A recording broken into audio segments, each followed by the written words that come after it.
ሰላም ጤና ፍቅር በረከት ተመኘንላችሁ ወደ ቤተሰቦቻችን በያላችሁበት የዓለም ዳርቻ ሁሉ እንደምንቆያችሁን በአዲስና አነጋጋሪ በሆነ ርዕሰ ጉዳይ ተገናኝተናል። ይህ ርዕሰ ጉዳይ ኢትዮጵያችንን በተለይም ደግሞ የሚመለከት ነው ማለት ነው። እጅግ በጣም አንገብጋቢ ርዕሰ ጉዳይ ነው። ጊዜያችንንም የሚያዋጅ ስለሆነ ሁላችሁም ነቅታችሁ እንድትጠብቁ የሚያግዝ መረጃ ነው። ከ495 እስከ 500 የሚሆኑ ፓስተሮች ተውጣጥተው ከመላው ዓለም ወደ ኢትዮጵያ ሊመጡ ነው ተብሏል። ይሄ ደግሞ እጅግ በጣም አደገኛ የሆነ እንቅስቃሴ እንደሆነ ደርሰንበታል።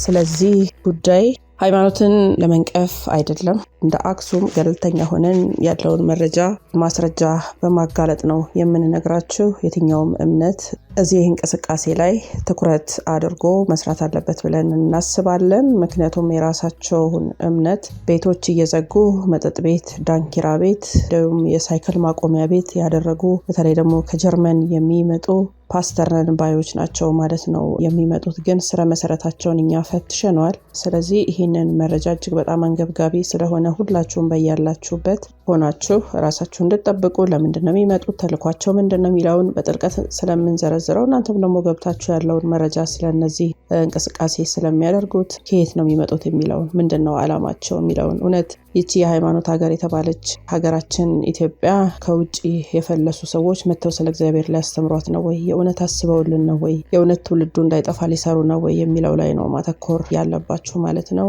ስለዚህ የማንቂያ ጥሪ ነው ይሄ። በሀገራችን ኢትዮጵያ ደጃፍ ላይ የተደቀነው የአምልኮ ጭንብል ምን ይመስላል በሚለው ራስ ጉዳይ ላይ ቆይታችንን እናደርጋለን። ሀሳብ አስተያየታችሁን በኮሜንት መስጫው ላይ ብታጋሩን እንደ ሁልጊዜው ደስ ይለናል፣ እናነባዋለን። ለእኛ የጀርባ አጥንታችን ነው እናንተ ሀሳብ አስተያየታችሁ ማለት ነው። ሮማን ጸጋዬ ነኝ ከአክሱም ቲዩብ። ሰናይ ቆይታ ይሆንላችሁ። ኢትዮጵያ የጥንታዊ እምነት መፍለቂያ፣ የሃይማኖት ስምምነት፣ የመቻቻል ተምሳሌት ሆና ለዘመናት ኖራለች። ሆኖም ግን ዛሬ በአዲሱ ዓለም አወቃቀር ስም የሚመጡ አዳዲስ መንገዶች የአገሪቱን መንፈሳዊና ማህበራዊ መሰረት ለመናድ አሰፍስፈዋል። ኢንተርፌዝ ሴንተር ስውሩ አደጋም። ብዙዎች ይህንን እንቅስቃሴ እንደ እኩልነትና እንደ ሰላም መንገድ ሊያዩት ይችላሉ። ነገር ግን ከጀርባው ያለው እውነት ረቂቅ ነው። የማንነት መቅለጥ ኢንተርፌዝ ሁሉንም ሃይማኖቶች በአንድ ጎጆ ውስጥ በማቀላቀል የእያንዳንዱን እምነት ልዩ መለያና መሰረታዊ እውነት የማጥፋት ዓላማ አለው። አዲሱ የዓለም ሃይማኖት ነው ብለዋል በርካቶች። ግቡ የሰው ልጅን ከአምላኩ ጋር የሚያገናኙት ነባር መንገዶችን ሰብሮ በሰው ሰራሽ ፍልስፍና የታጠረ አንድ ዓለም አቀፍ ሃይማኖት መፍጠር ነው። ልብ በሉ፣ አንድ ዓለም አቀፍ ሃይማኖት መፍጠር ነው። ለመሆኑ ከጀርመን ተነስተው የሚመጡት 500 ፓስተሮችና ተልኳቸው ምንድን ነው? ከአውሮፓ በተለይም ከጀርመን ወደ ኢትዮጵያ ሊገቡ እንደሆነ የሚነገረው ከ495 እስከ 500 ግለሰቦች ስምሪት ተራ የወንጌል ጉዞ አይደለም። ባዶ የሆኑ አብያተ ክርስቲያናትን እስኪኔ በአውሮፓ በተለይም በጀርመን አብዛኞቹ ታሪካዊ አብያተ ክርስቲያናት ምዕመናን አጥተው ተዘግተዋል። አንዳንዶቹ ወደ መጠጥ ቤት፣ የምሽት ክበብ፣ ሙዚየሞችነት ተለውጠዋል። ለምን ኢትዮጵያ ብላችሁ ጠይቁ። በገዛ ሀገራቸው ቤተክርስቲያን መዝጋት፣ አማኙን ወደ መጠጥ ቤት ሱስ መሸኘት መከላከል ያልቻሉ አካላት ወደ ኢትዮጵያ የሚመጡት መንፈሳዊ ተሐድሶ ለማምጣት ሳይሆን ያንኑ የአውሮፓ መንፈሳዊ ድርቅና ግብረገብ አልባነት ወደኛ ለማጋባት ነው የሚል ከፍተኛ ስጋት እየነፈሰ ነው። እነዚህ አካላት የሚመጡት በረድኤት፣ በልማት፣ በሰላም ስም ሊሆን ይችላል። ሆኖም ከረድኤቱ ጀርባ ያለው መርዝ የሚከተሉትን አጀንዳዎች ይዟል። አንደኛው የቤተሰብን ስነ ምግባር መናድ ነው። ሁለተኛው ባህላዊና ሃይማኖታዊ እሴቶችን ማርከስ ነው። ሶስተኛ ወጣቱን ትውልድ ከመንፈሳዊ ማንነቱ ማላቀቅ ነው። ይህን ጭንብል ልትገልጡት ይገባል።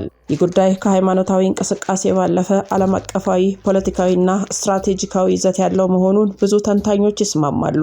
በዚህም መሰረት አንድ ዓለም አቀፍ ሃይማኖት ዋን ወርልድ ሪሊጅን ለመፍጠር የሚደረገው ድብቅ ሴራና የአረቡን ዓለም እንቅስቃሴንም አጋልጦ የሚያሳየውን ደግሞ እንደሚከተለው እንነግራችኋለን። ከጭንብላቸው በስተጀርባ የአንድ መንግስትና የአንድ ሃይማኖት ስውሩን ሴራ እንግለጠውም። ዓለም ዛሬ በአንድ ትልቅ የመቀየር ሂደት ግሬት ሪሴት ውስጥ ትገኛለች። የዚህ ሂደት ዋነኛው መሳሪያ ደግሞ የሰው ልጅ እሴቶችን፣ እምነቶችና ታሪካዊ መሰረቶችን አቅልጦ አዲስ ሰው መፍጠር ነው። ይህ ደግሞ ያለ ሃይማኖታዊ ሽፋን ሊለካ አይችልም። አንደኛው የአብርሃሚክ ፋሚሊ ሃውስ ነው።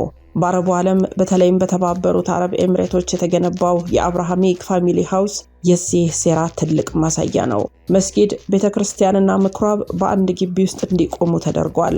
ድብቁ አጀንዳቸውም ሰላምና መቻቻል በሚል ስም የቀረበ ቢሆንም ዋና ግቡ ግን እውነተኛው የእምነት ልዩነት ወይ ደግሞ ዶግማን በማጥፋት ሁሉንም እምነቶች ወደ አንጻራዊ ማውረድ ነው። ክርስትና እስልምናን በመቀላቀል አዲስ ድብልቅ የመፍጠር ክሪስላም የሚባል ሙከራቸው አማኞች ለሃይማኖታቸው ያላቸውን ቀናኢነት እንዲያጡና ለዓለም አቀፋዊ ፖለቲካዊ መዋቅር ታዛዥ እንዲሆኑ የማድረግ ስውር ስልት ነው። እነሱ ባዘዙን መንገድ እነሱ በቀደዱልን ቦይ እንድንፈስ አንድ መንግስትና አንድ ሃይማኖት ብለው ተነስተዋል። ልብ በሉ። የዓለም ሀያላን ገዢዎች ዓለምን በአንድ ማዕከል ለመቆጣጠር መንፈሳዊ አንድነት ያስፈልጋቸዋል። የተለያዩ እምነቶች ጠንካራ ስርዓቶች እስካሏቸው ድረስ ሰዎችን በቀላሉ መምራት አይችሉም። ስለዚህ ኢንተርፌዝ የሚባለው እንቅስቃሴ ሃይማኖቶችን በማዳከም የሰው ልጅ ህሊናን ለዓለም አቀፉ መንግስት ኒው ወርልድ ኦርደር ለማዘጋጀት የተዘረጋ መረብ ነው። የጀርመኑ ስምሪት ሚና ወደ ኢትዮጵያ የሚመጡት እነዚያ ፓስተሮች ተልኳቸውም ከዚህ ጋር የተያያዘ ነው። ኢትዮጵያ ጠንካራ ሃይማኖታዊ መሰረት ያላት ሀገር በመሆኗ ይህንን መሰረት ንዶ ህዝቡን ለዚህ አዲስ ዓለም አቀፋዊ ፍልስፍና ዲጂታይዝ የተደረገ ባህሪያ ለማድረግ የታለመ ነው። በማስ ኮንዲሽን ህዝብን ማደንዘዝ። ለምን ኢትዮጵያን መረጧት? ኢትዮጵያ የአብርሃማውያን እምነቶች ጥንታዊ መገናኛ መጠለያም ነች። ኢትዮጵያን ማፍረስ ማለት የአፍሪካንና የጥቁር ህዝብን መንፈሳዊ ምሰሶ መስበር ማለት ነው። በጀርመንና በአውሮፓ የከሸፈውን ቤተክርስቲያንን ወደ መጠጥ ቤት የለወጠውን ሊበራል አስተሳሰብ ወደ ኢትዮጵያ በማምጣት ወጣቱን ትውልድ ከታሪኩና ከፈጣሪው ጋር ማጣላት የሴራው ዋነኛ ክፍል ነው።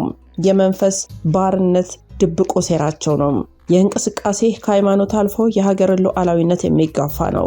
ሁላችንም አንድ ነን የሚለው መፈክር የኢትዮጵያ ኦርቶዶክሳዊ፣ እስላማዊ፣ ፕሮቴስታንታዊ እሴቶችን በማጥፋት ሀገሪቱ ያለ መከላከያ ያለ ማንነት ማስቀረት ነው። ማንነቱ የተደመሰሰ ህዝብ ደግሞ ለባዕዳን የፖለቲካ የኢኮኖሚ ጥመኛነት በቀላሉ ይንበረከካል። ይህ በደጃፋችን የመጣው አዲስ ወንጌል ሳይሆን መንፈሳዊ መርዝ ነው። በአረቡ ዓለም የተጀመረው በአውሮፓ የሰለጠነው የእምነቶች ቅልቅል ወደ ቅድስት ሀገር ኢትዮጵያችን እንዳይገባ አንደኛው ታሪካችንን ማወቅ አለብን። የቀደሙ አባቶች ደም የገበሩለትን እምነት በምግብና በገንዘብ አለመለወጥ ነው። ሁለተኛው ጥንቃቄ ኢንተርፌዝና አንድነት በሚሉ ማራኪ ቃላት የሚመጡትን እንግዳ ትምህርቶች መመርመር ነው። ሶስተኛው አንድ መሆን ይጠበቅብናል።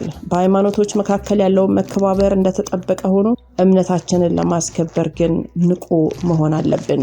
በአቡዳቢ ዩኤኢ ተገነባውና እንደ አውሮፓውያኑ የዘመን ቀመር በ2023 የተመረቀው የአብርሃማዊ ቤተሰብ መኖሪያ ለብዙዎች የሰላም ተምሳሌት ቢመስልም ለነቃና ለተረዳ አማኝ ግን ትልቅ የጥፋት ምልክትና የረቂቅ ሴራ መናኸሪያ ተደርጎ ይወሰዳል። በዚህ ማዕከል ጀርባ ስላለው ስውር ሴራና አደገኛነት እስኪ ፈትሸን ያገኘነውን መረጃ እንንገራችሁ። ይህ ማዕከል ቤተክርስቲያን፣ መስጊድና ምኩራብ በአንድ ቅጥር ግቢ ውስጥ በኩል ደረጃ አስቀምጧል።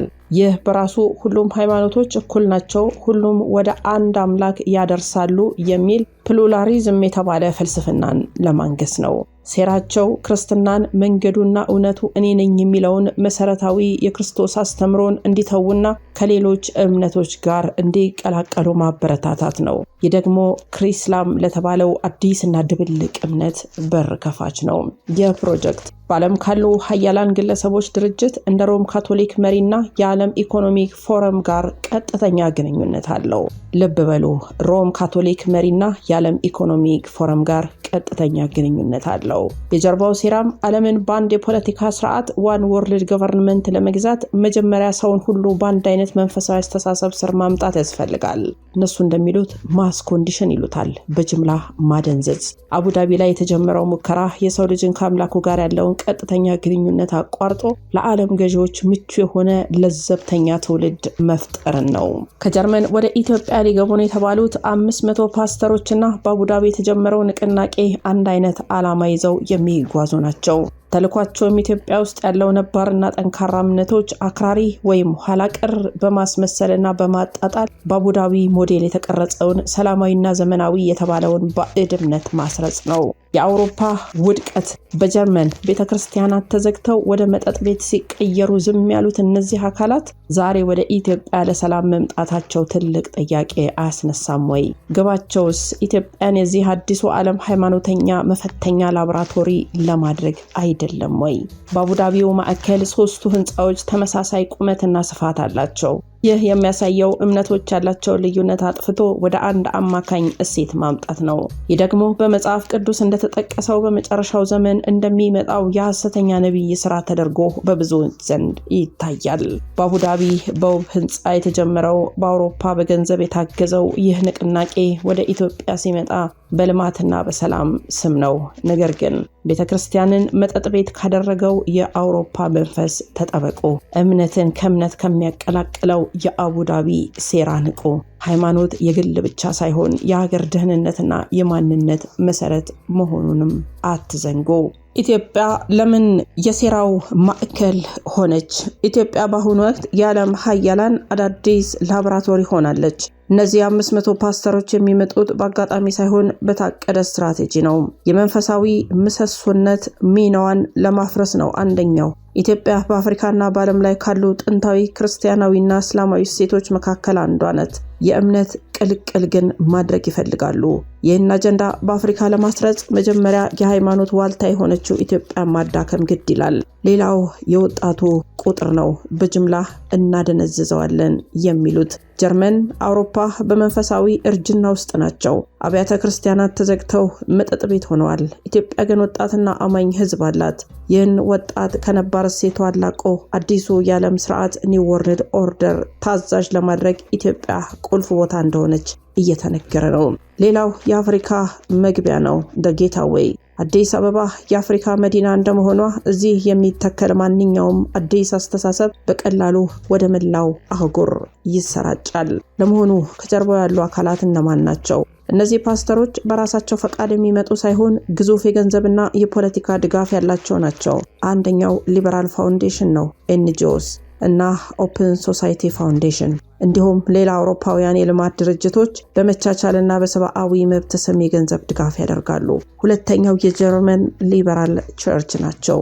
በጀርመን መንግስት የሚደጎመው አብያተ ክርስቲያናት ግብረ ሰዶማዊነትን፣ ሌሎች የሊበራል እሴቶችን የተቀበሉ ናቸው። እነዚህ 500 ፓስተሮች ተልኳቸው ዘመናዊ ወንጌል በሚል ስም እነዚህን እሴቶች ወደ ኢትዮጵያ ማስረጽ ነው። ሌላው ሶስተኛው የዓለም ኢኮኖሚ ፎረም ነው፣ WEF። አጀንዳቸው አንድ ዓለም አንድ ሃይማኖት የሚለውን አስተሳሰብ ለማስረጽ ሃይማኖታዊ ድርጅቶችን እንደ መሳሪያ ይጠቀማሉ። የሴራቸው ስልት ደግሞ እሴትን መሸርሸር ነው። አንደኛው ኢንተርፌት በሚል ስም ኦርቶዶክስን፣ እስልምናን፣ ፕሮቴስታንትን በማቀላቀል እውነተኛውን ዶግማና ማንነትን ማጥፋት ነው። ሁለተኛው ኢኮኖሚያዊ ጥገኝነት ነው። በድህነት ውስጥ ያለው ማህበረሰብ በረድኤት ስም በመሳብ አዲሱን የሊበራል አስተሳሰብ እንዲቀበል ማድረግ ነው። ሶስተኛው የመጠጥ ቤት ተምሳሌት ነው። በጀርመን እንደሚታየው ሃይማኖት ከቅድስና አውጥቶ ወደ ማህበራዊ ክበብ መለወጥ። ይህ ሲሆን ቤተክርስቲያን ትርጉም ታጣና እንደ አውሮፓውያኑ ወደ መጠጥ ቤትነት መቀየሯ አይቀሬ ይሆናል። እነዚህ 500 ፓስተሮች የሚዘሩት ዘር ከጥቂት ዓመታት በኋላ ኢትዮጵያዊ ማንነትን የሚንድ፣ ቤተሰብን የሚያፈርስና ሀገሪቱን ለባዕድ ርዕዮተ ዓለም ተገዢ የሚያደርግ ነው። በጀርመን የከሰረውን መንፈሳዊነት ወደ ኢትዮጵያ መላክ መርዝን በስኳር ለውሶ እንደመስጠት ይቆጠራል። ንቁ! ኢትዮጵያ የቅዱስ ሀገር እንጂ የሊበራሊዝም መሞከሪያ አይደለችም።